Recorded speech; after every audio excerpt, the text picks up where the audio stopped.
예, 안녕하십니까. 김정겸입니다.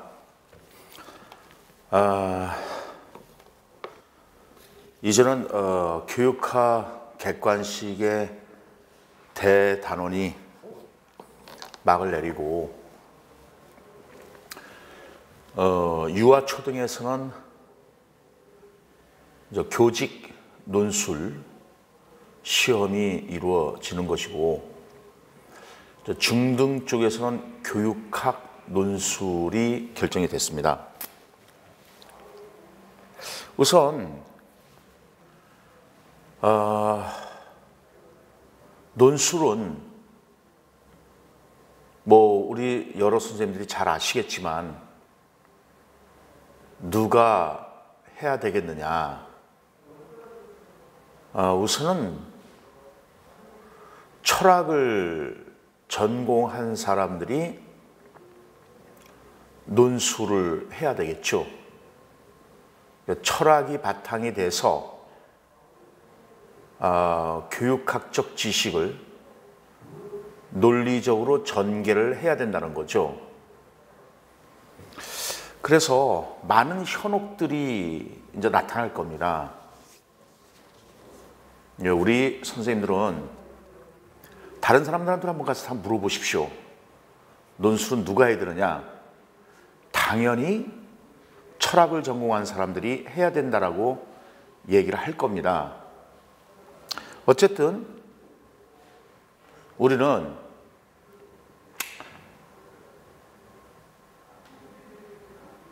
이 교육학 논술을 어떻게 철학적으로 풀어나갈 것인가.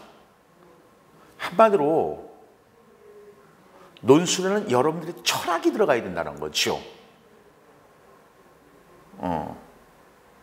물론 당연히 교육학을 바탕으로 하는 겁니다. 그래서 저는 철학 석박사 과정을 밟고 여러분들한테로 아시는 분들은 알 겁니다. 오래전서부터 교육학은 논술로 바뀌어야 된다 라고 얘기를 했고, 그래서 이제 바뀌었는데 너무 좀 빠른 감은 있죠. 그래서 그거에 대한 이제 준비를 철저히 해왔습니다.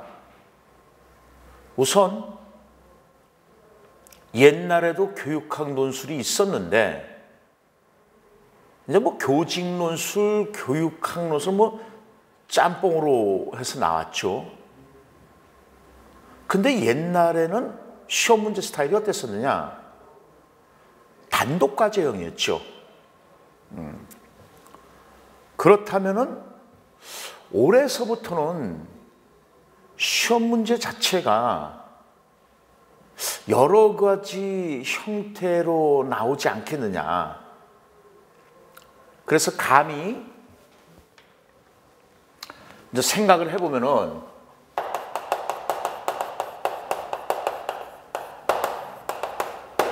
시도별로 틀리겠지만은 단독 과제형이 이제 가장 유력하겠고,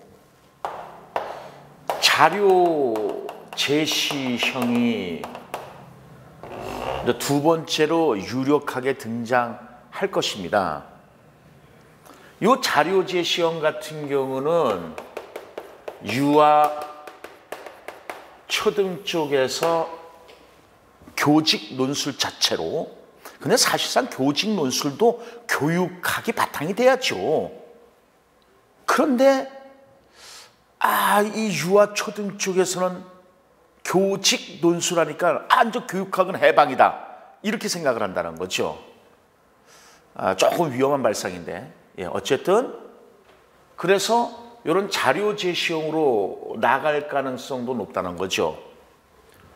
그 다음에 하나 더 한다면은 통합형으로 시험에 나올 수 있다는 겁니다. 통합형 같은 경우는요, 이게 주로 이제 행정고시 쪽에서 사용을 하고 있습니다. 당연히 통합형으로 가줘야 됩니다. 뭐 예를 들면 어떤 스타일이냐면요, 인간 자본론에 대해서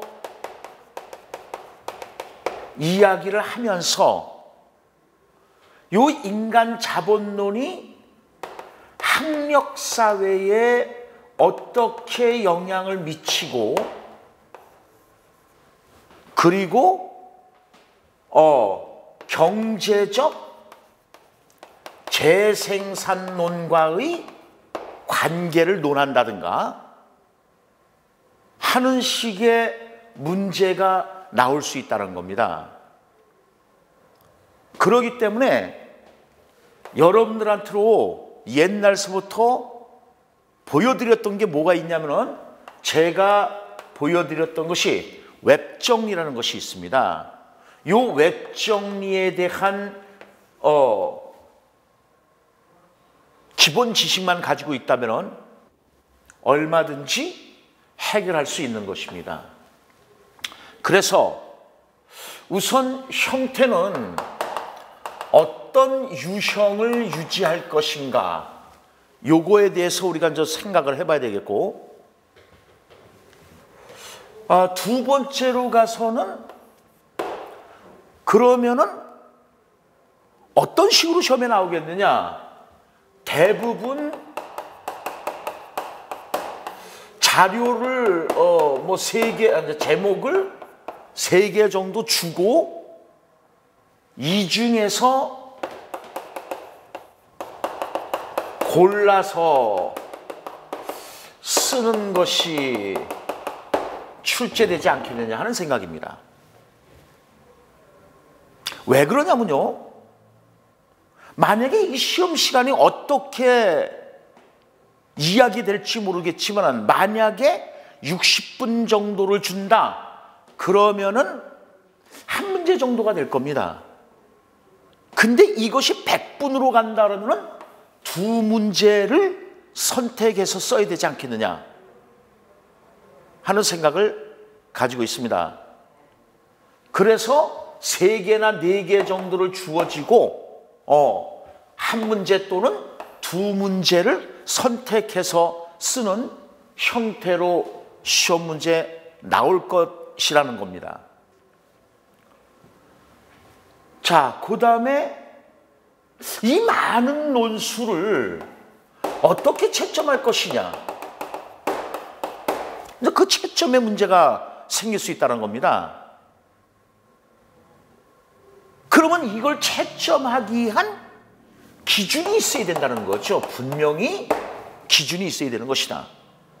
그래서 이제 채점 기준표라는 것이 분명히 여러분들한테는 이제 제시가 될 겁니다. 물론 이 채점 기준표는 공개가 되질 않습니다.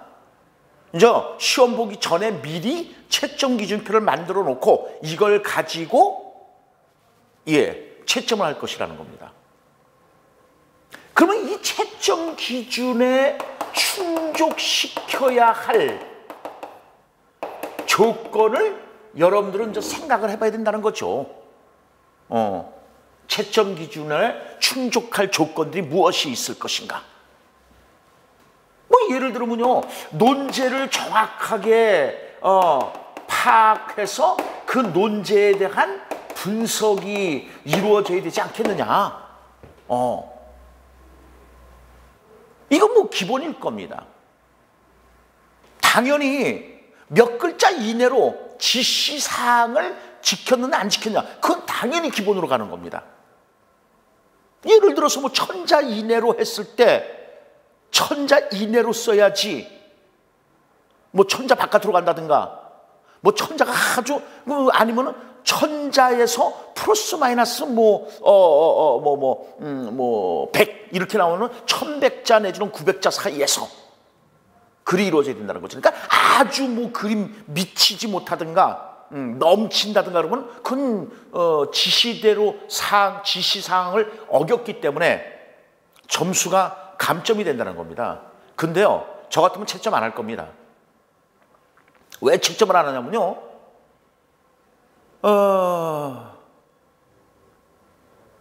한두 명을 채점하는 것이 아니지 않습니까? 그리고 여러분들 선발적 교육관이거든요. 교육학 논술은요, 교직 논술은 빵점이 있을 수는 없습니다. 여러분들의 상식을 가지고 쓰면 됩니다. 근데 교육학 논술은요, 빵점이 나올 수가 있다는 거죠. 다시 말해서 여러분들이 내용을 모르면 못 쓴다는 겁니다. 교육학적인 배경 지식이 없이는 절대 논술을 쓸 수가 없다는 거죠. 그러기 때문에요, 충분히 쓴 사람들도 굉장히 많다는 거죠. 그리고 여러분들 1차에서 걸러지게 되는 거 아닙니까? 1차에서 여러분들 예를 들어서 뭐 1000명 뽑는데 그 1000명 안에 그 뽑을 사람이 그렇게 없겠습니까? 그래서 저 같으면요, 채점을 안 할 것 같습니다. 물론 당연히 채점을 한다 하더라도 높은 점수를 못 받는 거죠. 감점의 대상이 되는 거니까요. 그래서 어쨌든 그 논제 파악을 해야 되는 것이고, 두 번째, 이 논제 파악을 했다면은 그에 이제 맞는 키워드를 반드시 생각해서 꼭 들어가 줘야 된다는 거죠. 왜? 논문입니다. 잡지책이 아닙니다.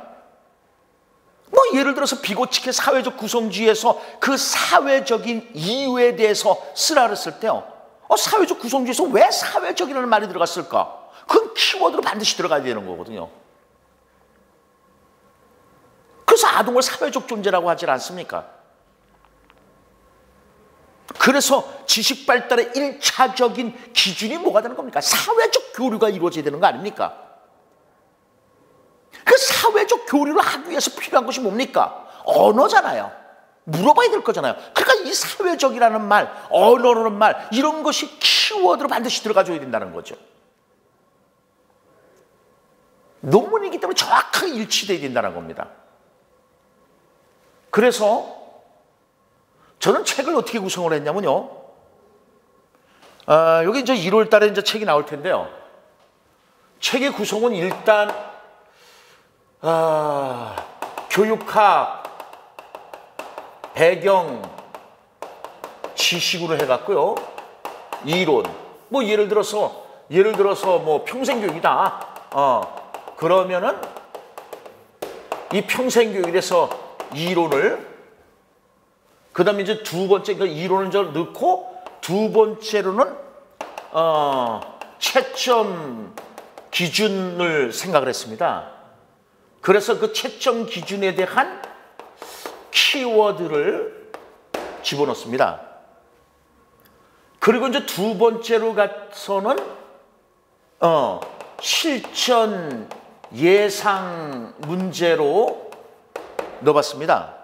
그래서 실전 예상 문제는요, 조금 아까 우리가 같이 고민해봤던 이 세 가지 스타일로 정의를 내려봤습니다. 그러니까 정의를 해봤습니다. 그래서 뭐 스텝 1, 단독과제형, 스텝 2, 자료 제시형, 스텝 3, 통합형, 이렇게 해갖고 세 가지로 넣는데, 물론 당연히 여기에서 각각의 해당되는 키워드를, 핵심 키워드를 다 집어넣습니다.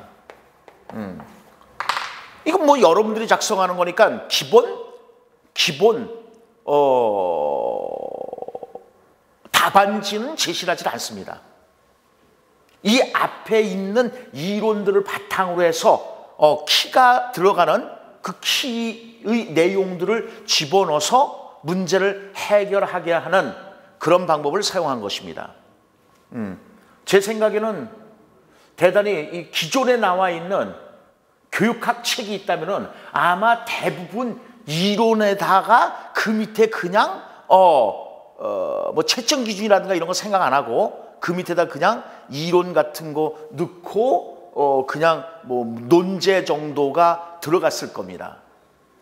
근데 저는 그렇게는 안 할 거라는 거죠. 왜냐하면 분명히 이런 세 가지 스타일 중에 어느 하나로 분명히 나올 것이다. 근데 조심스럽게 점쳐보지만은 자료 제시형 또는 통합형이 대단히 우세하게 등장할 것이다.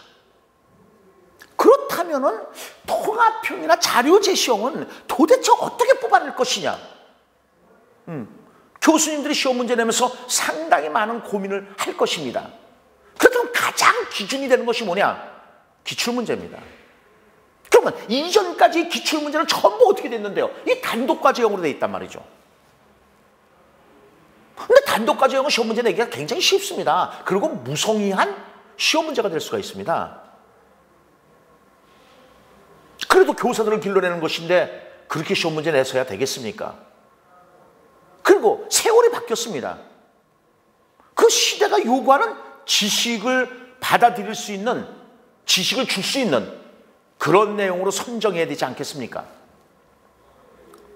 따라서 이 자료제시형이라든가 통합형은요, 기출문제를 위주로 해서 시험 문제 낼 가능성이 상당히 높다는 것입니다.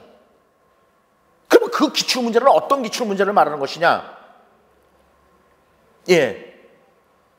우리가 객관식으로 봤던 기출문제 중에서 보기가 들어가 있는 것들 있지 않습니까?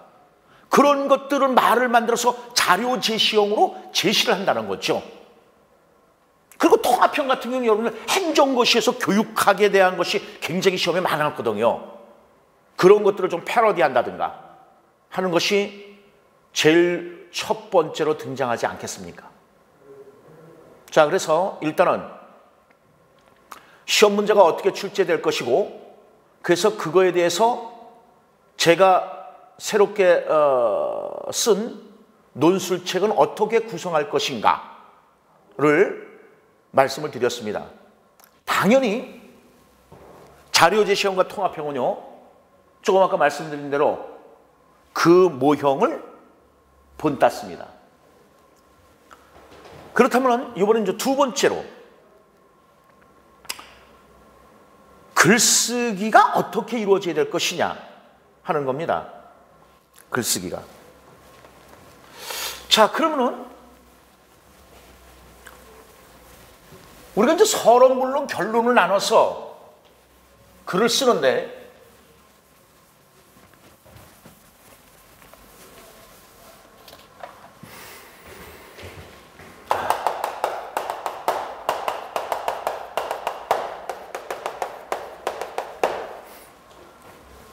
진짜 이 글 쓰는 거 보면은 하품 나오는 경우가 많죠. 진짜 글 못 씁니다. 여러분들 주의해서 잘 들으십시오. 논술의 꽃은 뭘까요? 논술의 핵은 뭘까요? 그렇죠. 첨삭입니다. 첨삭입니다. 그러면 토시 잡는 것이, 이 문장 표현이 잘못됐다는 것이, 그것이 첨삭이겠습니까? 그건 절대 아니죠.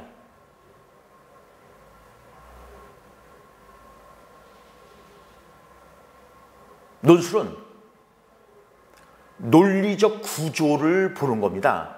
그리고 그 글에 대한 논리적 전개가 제대로 이루어졌느냐. 그래서 그래, 네 말이 맞아를 인정하게끔 글을 써야 된다는 겁니다. 문학적 표현 쓰는 거 아닙니다. 그렇기 때문에 논술은 철학을 전공한 사람들이 해야 된다는 겁니다. 그리고 당연히 첨삭도 누가 해야 되는 거예요?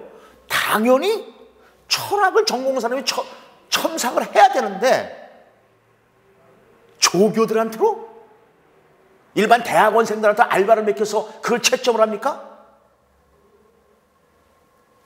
큰일 나는 겁니다.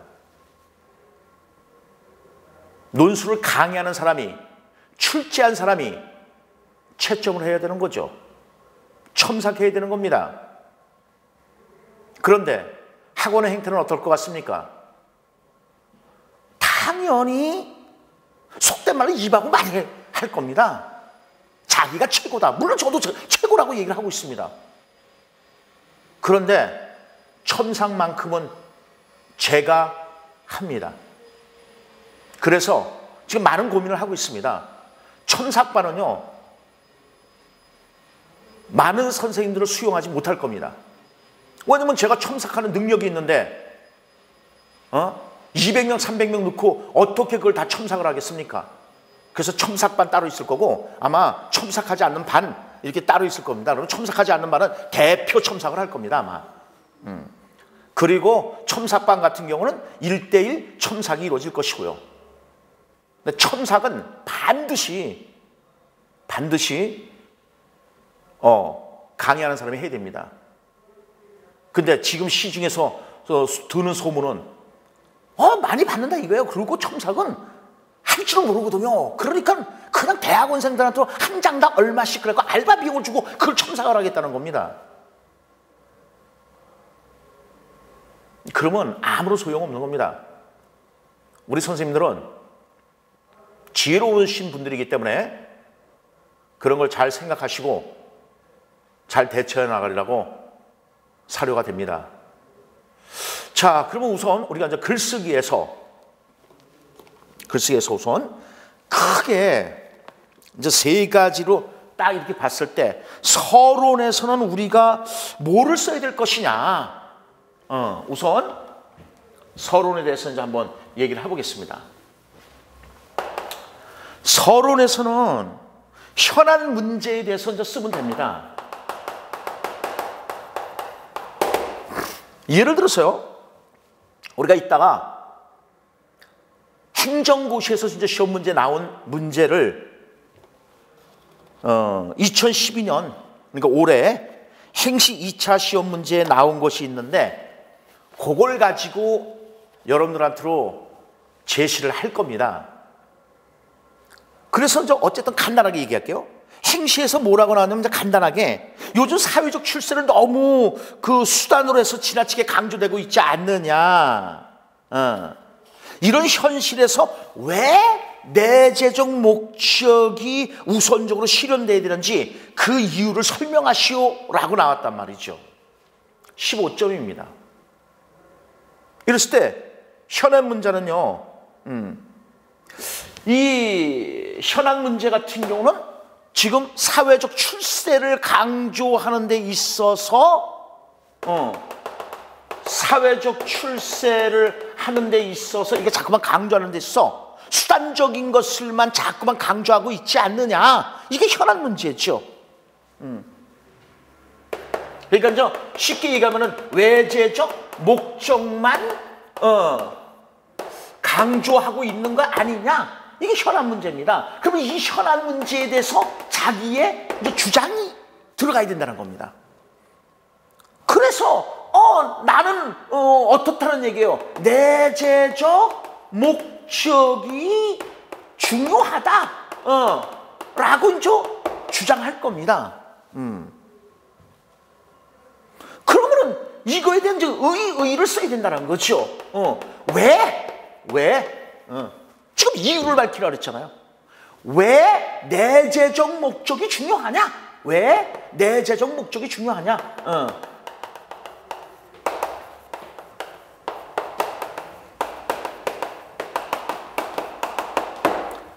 여기까지가 서론에 해당되는 겁니다. 요것 좀 선생님, 요것 좀 써서 저를 주세요. 요 지금 칠판에 서론, 본론, 결론 쓰는 거에 대해서만 써서 저를 주세요. 지금 이게 인강으로 우리 선생님들한테 먼저 보여드리기 위해서 이제 쓰는 거라 지금 수강생 선생님이 안 계셔요. 그리고 지금 이제 저를 도와주시는 그 촬영하시는 이제 선생님이 계시는데 그분한테 지금 부탁을 하는 겁니다. 그래서 이제 서론에서 이렇게 이제 형성이 되는 겁니다. 그러면은 이제 본론에 들어가서는 근데 우리는 대부분 어떤 얘기를 하냐면요.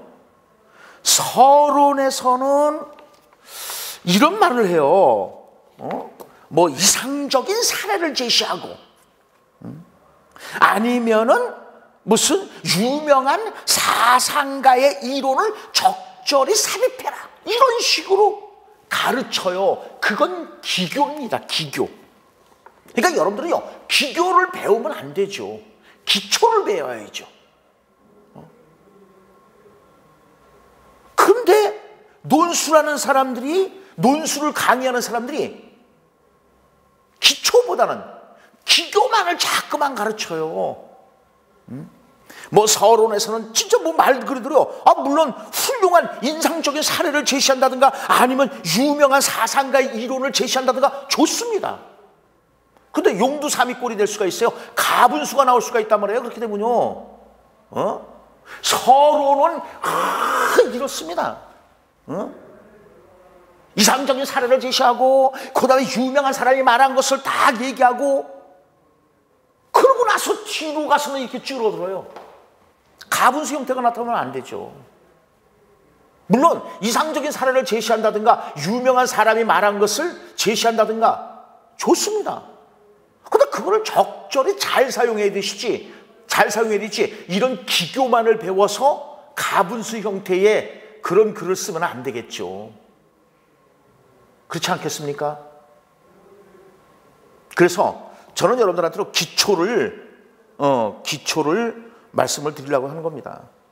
자, 그렇다면은 우리가 그러면 이제 본론에서는 어떻게 이제 써야 될 것이냐? 이 주장을 쓰는데 본론에서 우선은 내재적 목적에 대해서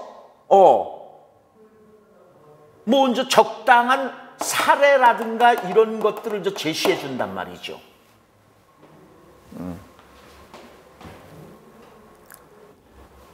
그런데 요 내재적 목적을 이제 주장을 하는데 이것에 대해서 이 주장에 대해서 그러니까 이제 요 주장자이란 말이죠. 요 주장에 대해서 반론을 제기해야 됩니다. 근데 이 반론도 아주 강력한 반론을 제시해라 이겁니다. 서론, 본론, 결론 다 써주세요. 예? 강력한 반론을 제시하라는 겁니다. 강력한 반론. 왜? 이 반론이 강력하면 강력할수록 여러분들의 주장이 돋보이는 겁니다. 예를 들어서 나의 주장점이 성매매에 대해서 반대한다. 그래서 이제 여러분들 주장점이 성매매에 반대다라고 이제 주장을 했단 말이에요. 그러면 그 주장이 사회적으로 다 그 인정하는 거니까 맞지 않겠느냐고 생각하면 큰 오산이에요. 왜냐면 여러분의 반대자들이 있을 거예요, 분명히요. 그럼 반대자들이 여러분들을 반대하기 위해서 훌륭한 자료를 가지고 논거를 가지고 여러분들한테 덤벼들 거라고요.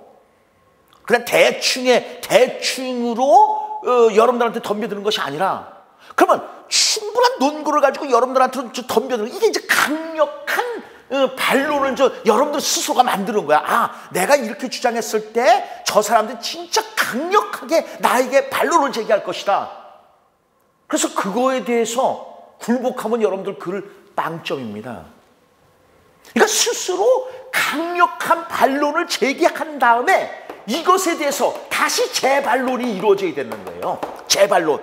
다시 말해서 이 강력한 반론에 대해서 그래, 너희들 말이 맞아. 인정해. 그렇지만 이렇게 나오는 거죠. 강력한 반론에 대해서 또다시 여러분들이 이제 재반론하는 거야. 그래, 성매매가 얘네들이 여러분들은 저 성매매에 대해서 반대한다? 그러면 반론은요. 성매매 찬성한다. 왜냐하면은 뭐 성매매가 없기 때문에 그 욕구, 성에 대한 욕구 분출이 안 이루어져서 이네들이 결국은 뭐 사회적인 문제로 많이 등장하지 않느냐. 그래서 이제 뭐 외국에서의 어떤 공창제도라든가 막 이런 것들을 막 아주 도입을 할 거란 말이에요. 무슨 말인지 아시겠나요? 그 부분은 그거 맞는 것 같거든.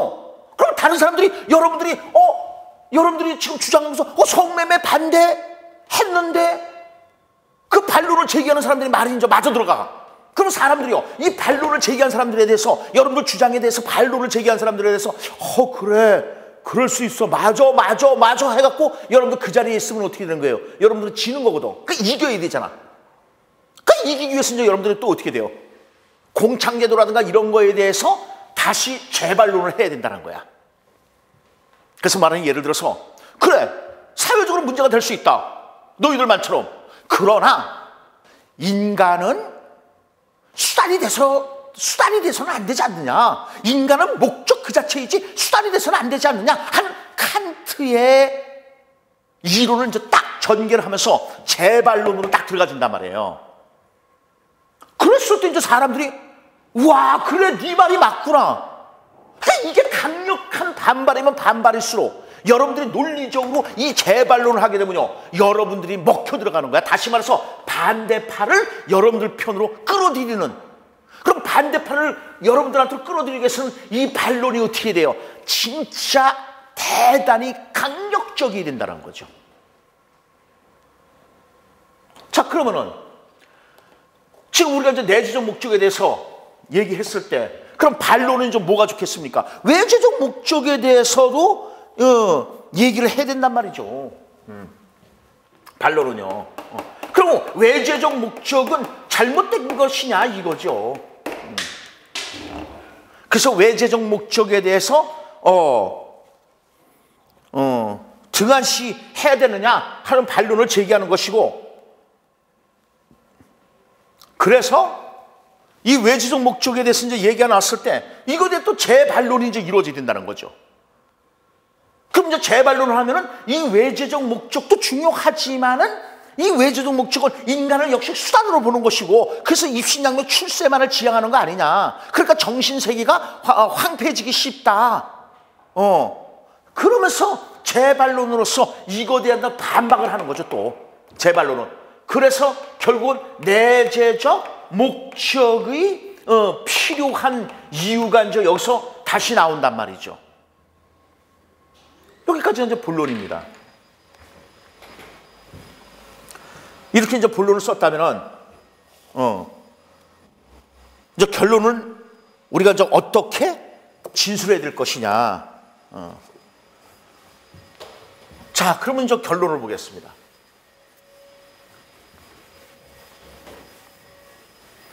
결론은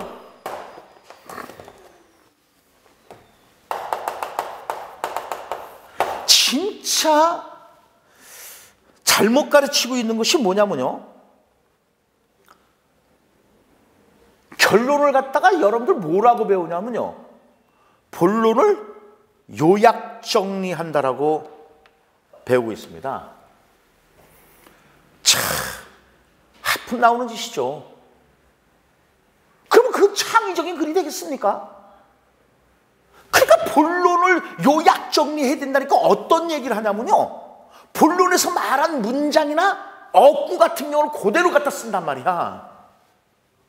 그러면 안 되지.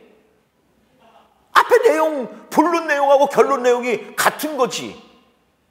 결론이 뭐가 달라져? 그러니까 그 짠데기 없는 거. 왜냐면은 논리를 제대로 배우지 못했기 때문에, 철학을 공부를 하지 않았기 때문에 그냥 다른 사람들이 쓰는 거 읽어보고 그래, 이렇게 하면 되겠구나 하는 거라는 거죠. 물론 요약 정리도 필요합니다. 그렇지만 창의성은 없는 글입니다. 따라서 여러분들이 본론을 전제로 해서 새로운 제안이 이루어진다는 거야. 그러니까 본론과 전혀 관계없는 새로운 제안을 하게 되면요, 이거 뭐야? 그래서 뭘 어떻게 하겠다는데? 이렇게 나와. 그게 아니라 본론을 바탕으로 해서 새로운 제안을 제시하라는 겁니다. 그래서요, 결론은요, 자, 첫째, 결론에서도 이제 이 주장이 이제 나와야죠. 나는 여태까지 이제 뭐예요? 내재적 목적이 중요하다라고 이제 얘기했지 않냐.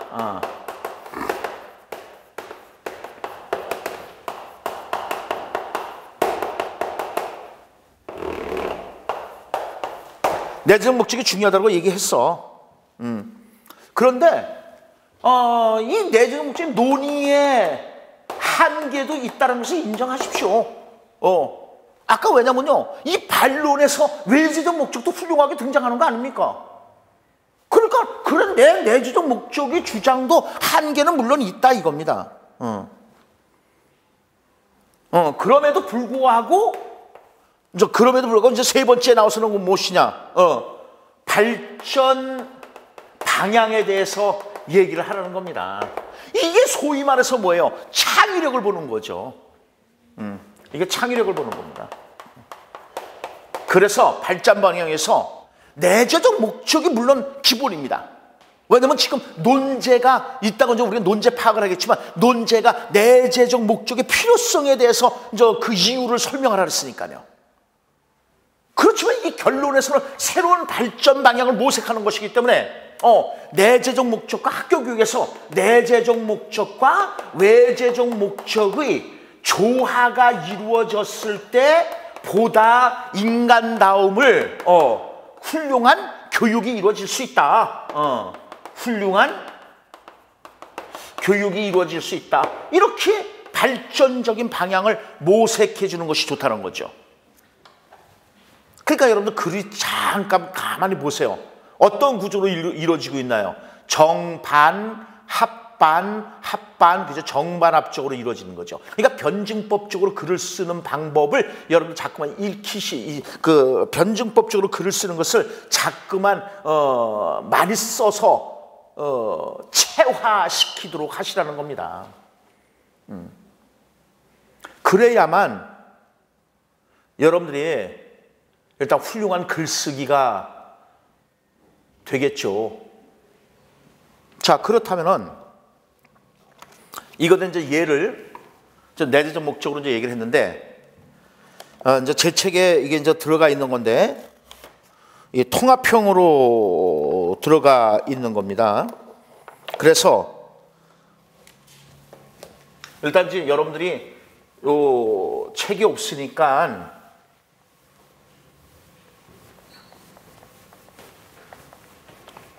2012년 올해 행정고시 2차 시험 문제를 먼저 읽어드리고, 요거는 저 올려놓을 겁니다. 올려놓을 거니까. 교육 목적은 일반적으로 내재적 교육 목적과 외재적 교육 목적으로 구분된다. 전자는 이게 이제 내재적 교육 목적이겠죠.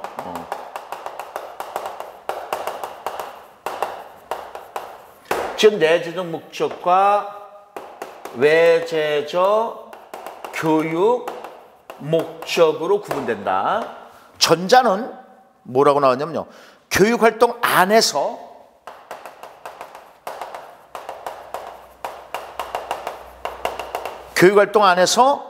교육의 본래의 의미,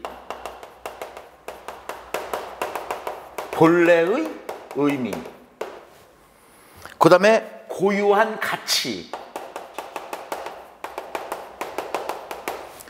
그 다음에 이상을 추구하는 반면에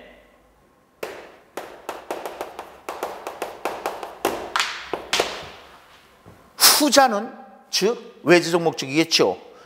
교육을 수단으로 삼아서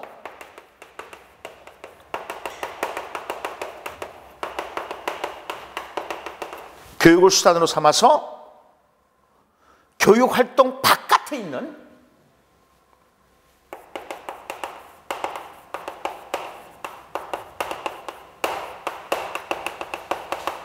교육활동 밖에 있는 어떤 가치들을 실현하는 것이다.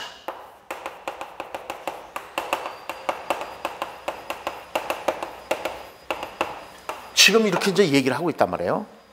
오늘날 우리나라 학교 교육이 상급학교 진학이나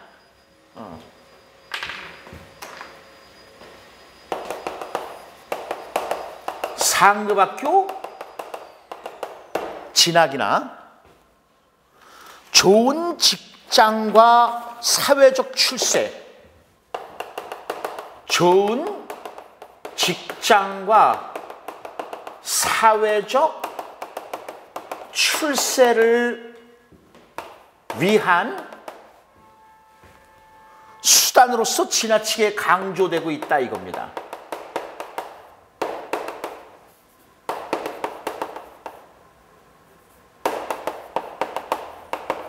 강조되고 있다. 이런 현실에서 왜 내재적 목적이, 자 이제는 왜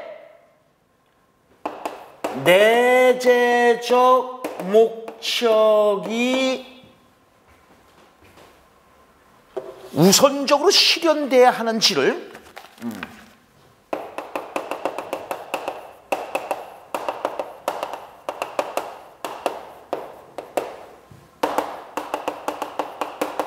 우선적으로 실현돼야 하는지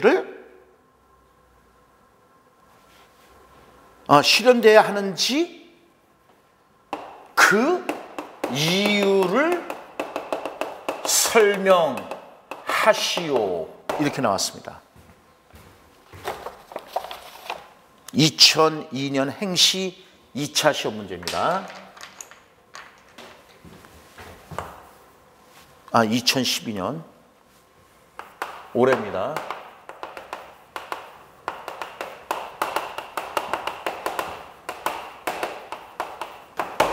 한정고시 문제라고 뭐 여러분들 속된 말로 쫄 거 없지 않습니까?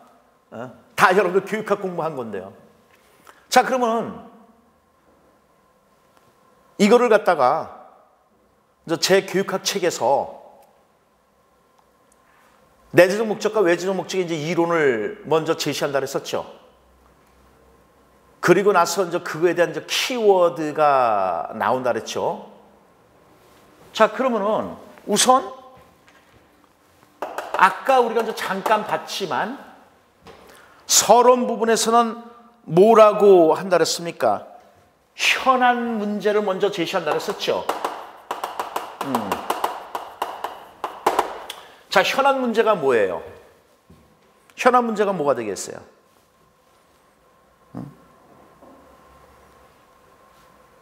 현안 문제가 뭐가 되겠습니까? 생각해 보십시오. 당연하죠. 지금 현안 문제가 이거 아니겠습니까? 다시 말해서 외재적 교육 목적만을 너무 지나치게 강조하고 있다는 거거든요. 지금 여기서 보세요. 교육활동 안에서라는 말이 나와 있어요. 안에서. 이게 내재적 목적이거든요. 그럼 내재적 목적은 교육의 본래적 의미, 그래서 본질적 가치라고도 한단 말이에요, 이거를. 근데 외재적 목적은 교육활동 바깥에 있는, 그러니까는 외재적이라는 말이 나오는 거예요. 근데 교육활동 바깥에 있는 어떤 가치들을 실현한다? 그래서 이거를 갖다가 수단적 가치라고 하거든요. 수단적 가치. 그래서 우리가 1차적으로 추구해야 될 것이 이겁니다.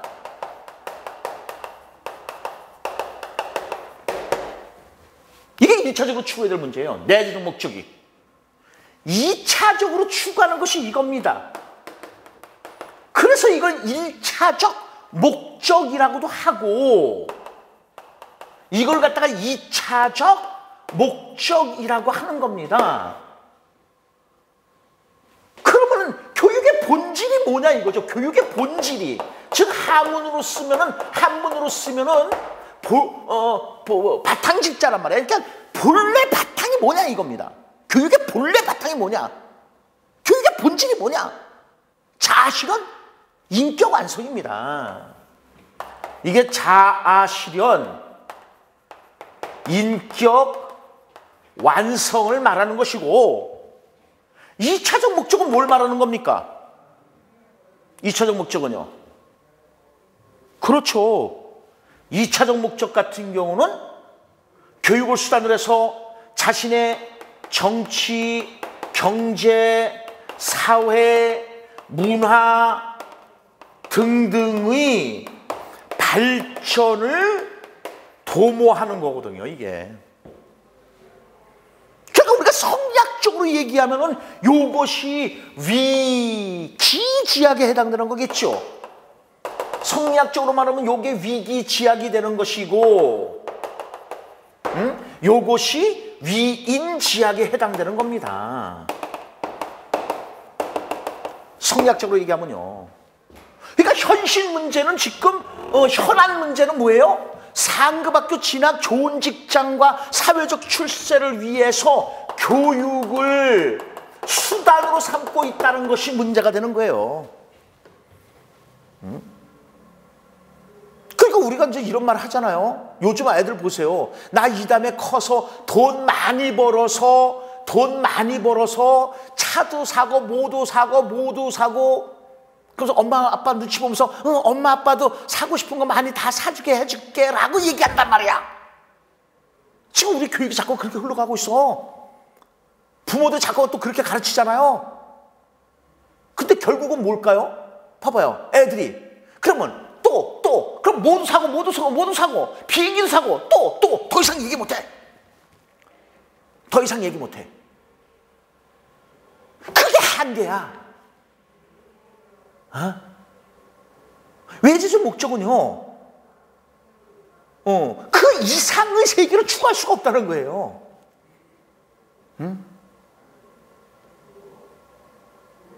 예를 들어서 여러분들, 야, 너 돈 1억 원 있어. 이 1억 원 갖고 너 오늘 하루 종일 다 써봐.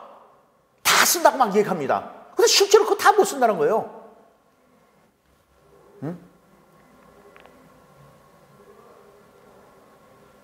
결국은 이제 무슨 문제가 남는 거냐? 물질적인 걸 쫙 빼면 이제 뭐가 남는 거예요? 정신세계가 문제가 남는 거예요. 공허한 거거든. 그래서 여러분들 뭐 연인과 헤어졌다 그래갖고 뭐 그 마음을, 공허한 마음을 달래기 위해서 무슨 뭐 쇼핑을 한다? 근데 그 쇼핑한다 그래서 여러분들 정신세계를 채워주느냐 이거예요. 못하거든요. 그래서 강조하는 게 뭐예요? 문사철이에요. 문학, 역사, 철학이에요. 인문학이 필요하다는 거거든요. 그 인문학을 통해서 뭐가 되는 거예요? 자아실현, 인격 완성이 될 수가 있다는 겁니다. 자, 어쨌든 그래서 이제 현안 문제는 서론으로서 이제 이걸 써줘야 된다는 거죠. 그리고 이제 이거와 주장에서 이제 자기 주장점을 써야 된다 그랬죠? 교육을 너무 수단으로 본다는 것은 그건 잘못된 것이다. 지금 제가 얘기한 것처럼 정신적 공허함까지 인격을 완성시키는 것까지는 안 되지 않냐 이거예요. 따라서 여러분들은 뭐예요? 내재적 목적을 주장한다라고 하는 겁니다. 그러면 내재적 목적을 주장하는 의의는 어디 있느냐 이겁니다. 내재적 목적을 주장하는 그 의의는 뭐냐 이거예요. 다시 말해서 왜 내재적 목적을 주장하는 것이냐 이거예요. 자아실현 인격 완성을 위해서 자아실현 인격 완성 그 다음에 위기지약 등을 위해서 내재적 목적이 필요하다는 의의를 딱 제시해야 된단 말이죠.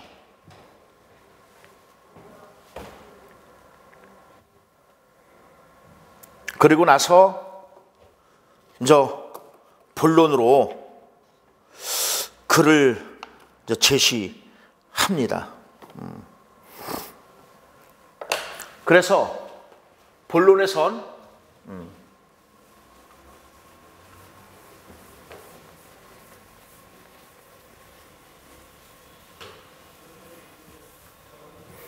지금 이제 여러분들 이 의에는 이제 이유가 들어간 겁니다.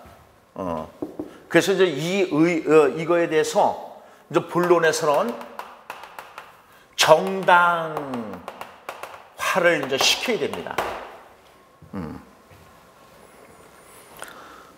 본론에서는 당연히 이제 여러분들이 정당화를 시켜야 되는 겁니다. 그래서 핵심 내용으로서 왜 내재적 목적이 중요하냐 하는 이유를 지금 이제 뭐 자아실현 그러니까 이게 자아실현 이렇게 했을 때 이쪽에서 이제 자아실현 인격 완성 위기지약을 위해서 필요하다라고 하면 딱 쓰는 것이고, 그래서 이 자아실현을 좀 더 자세히 밝혀주는 것이고, 그 다음에 인격 완성을 좀 더 자세하게 밝혀주는 것이고, 그 다음에 위기지약에 대해서도 좀 더 밝혀줘야 된단 말이에요. 그런데 이렇게 밝히면 그냥 나열 정도란 말이야. 이 세 가지가 추구하는 바가 뭐냐 이거예요. 교육의 본질이라는 거죠, 이게.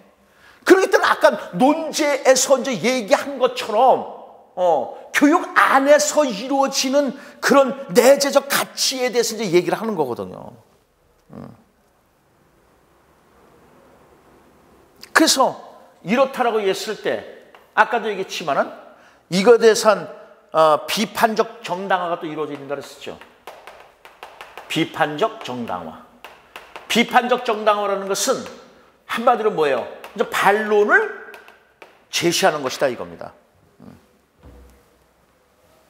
반론을 제시하는 거야. 그래서 야, 니네들 이것만 강조하다 보면은 쉽게 말해서 뭐 먹고 살 건데 이렇게 나오는 거야. 지금 빵과 사랑 중에서 여기는 사랑만 외치는 건데 빵 없이 살 수 있어? 를 강조하는 거예요. 그러니까 외재적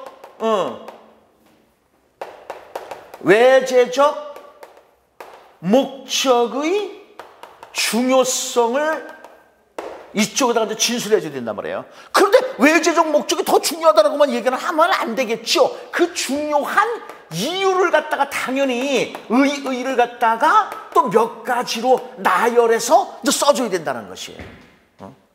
교육의 본질만 강조하다면 정치 발전이 있을 수 있겠냐는 거예요. 교육의 수단도 필요하고 도구도 필요하고 한 건데 정치 발전은 없지 않냐 이겁니다. 문화 발전은 있겠냐 이게요. 이건 총체적으로 국가 발전이라든가 이런 것은 있을 수 없다라고 이제 얘기가 나와야 되는 겁니다. 그래서 이제 다른 사람들이 그래 내재적 목적만 하다 보면은 쉽게 말해서 사랑만 가지고 살아야 된다는 얘기인데 빵이 없어서는 되겠나? 맞아 이렇게 이제 된다는 거야. 그럼 이제 여러분 편들이 어떻게 되는 거예요? 반대편으로 이제 움직인단 말이야. 그러면은 이 비판적 정당화에서 이 반론에 대해서 또 어떻게 하는다 그랬어요? 재반박이 이루어진다 그랬었죠. 재반론을 해란 말이에요. 그래서 상대편 사람들을 갖다가 전부 내 것으로 끌어들여야 된단 말이야. 그렇게 하면서 어떻게 되는 거예요? 그래, 이 외주적 목적은 니네들이 이렇게 주장하고 있는데 그러나 그건 잘못된 것이다 이거예요.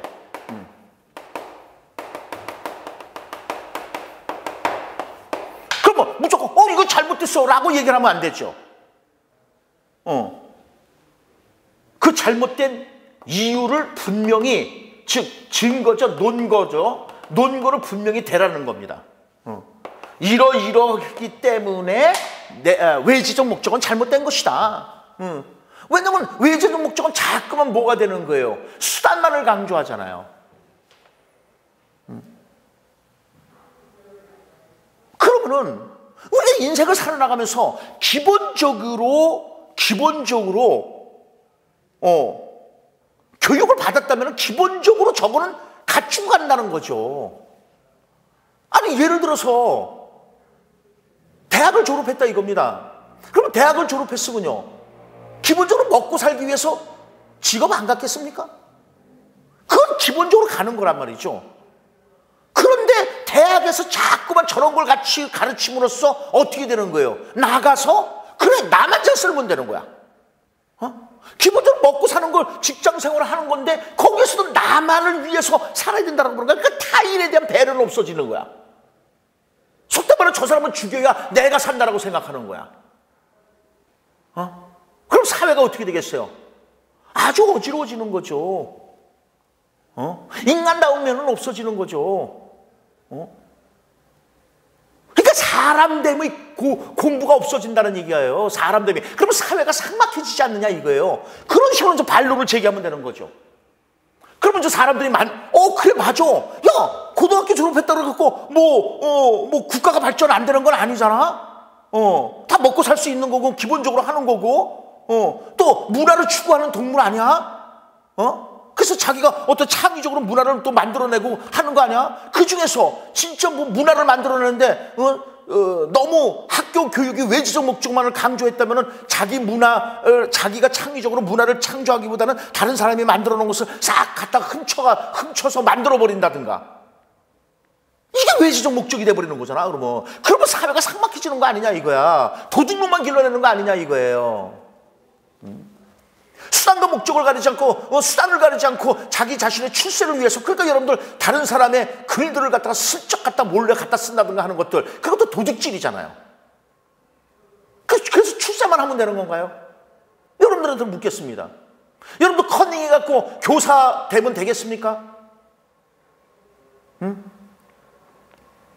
학교에서 그렇게 가르친다면 좋은 겁니까? 여러분들 돈 몇 천만 원 주고 사립학교 들어가는 것이 정정당당하게 내가 교사가 됐다고 생각하는 겁니까? 안 걸리면 되는 겁니까? 외지적 목적만을 자꾸만 강조한다면 그런 현상이 벌어질 수가 있다는 거죠.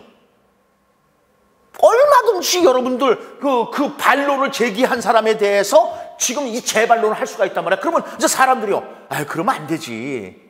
그런 그 인간다운 게 없어지는 거지. 그러면 돼야 안 되지. 오케이 바리 이제는 뭐야? 저 상대편의 입장에 섰던 사람들을 갖다가 여러분들이 훌륭한 반론을 제시했기 때문에 내 편으로 좀 끌어들이는 겁니다. 이해가시죠? 그래서 본론을 이제 이렇게 쓰면 되는 겁니다. 그리고 나서 이제 결론은 아까도 얘기했지만 달래줘야죠. 이제 달래주는 겁니다.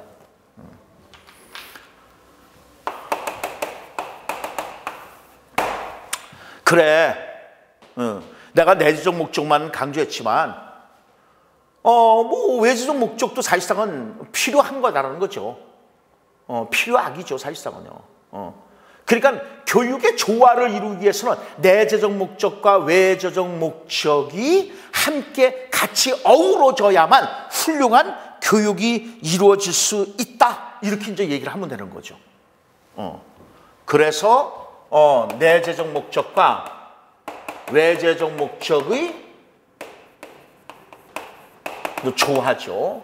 아까도 얘기했지만은 맨 처음에 이제 자기 주장을 쓴다 그랬지 않습니까? 나는 여태까지 내재적 목적이 중요하다라고, 내재적 목적이 중요하다고 저 얘기를 했지 않습니까? 내재적 목적이 중요하다 이렇게 자꾸만 얘기하잖아요. 그러나 한계점도 얘기하라는 거죠. 그래, 내가 내재적 목적이 중요하다고 주장해왔지만은 사실상은 내재적 목적만을 강조하게 되면은 외재적 목적이 등한시된다라는 한계는 분명히 있다. 솔직하게 인정하라는 거예요. 이 본론에서 이제 여러분들 편으로 다 끌어들였으니까 그네들도 좀 어딘가 모르게 좀 찜찜해할 거 아니야. 그러니까 그네들도 좀 쌓안고 가는 거야.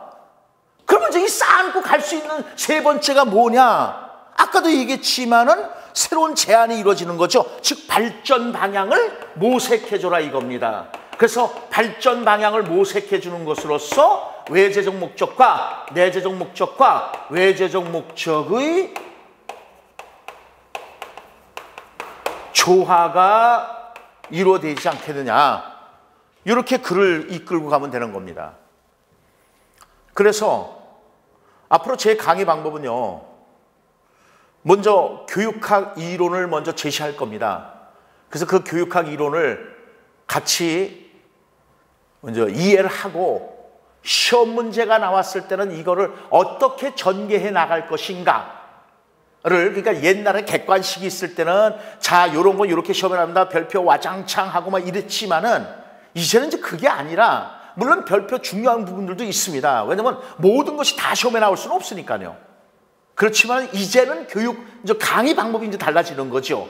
그래서 예를 들어서 평생교육이 시험 문제 나왔다 그랬을 때는 이 문제는 서론을 어떻게 잡고, 물론 이론을 쭉 얘기하면서 서론을 어떻게 잡고 본론을 어떻게 잡고 결론을 어떻게 잡을 것인가 하는 얘기를 이끌어 나갈 것입니다. 그러면요, 다음 시간에는요, 채점 기준표에 대해서 생각해보고 그거에 대해서 글을 어떻게 구성해 나갈 것인가로 하겠습니다. 왜냐면요, 여러분들 스스로가 채점 기준표를 만들어 보는 겁니다.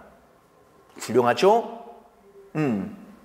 여러분들이 채점 기준표를 스스로 만들어서 이거는 이렇게 해결해서 이렇게 이끌고 나가야 되겠구나 하는 걸 안다면요, 여러분들 훌륭한 글을 쓸 수가 있는 겁니다.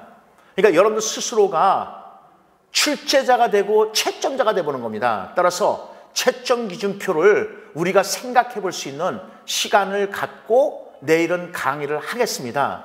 그래서 제 강의가 그렇게 이어간다는 것을 말씀을 드리는 겁니다.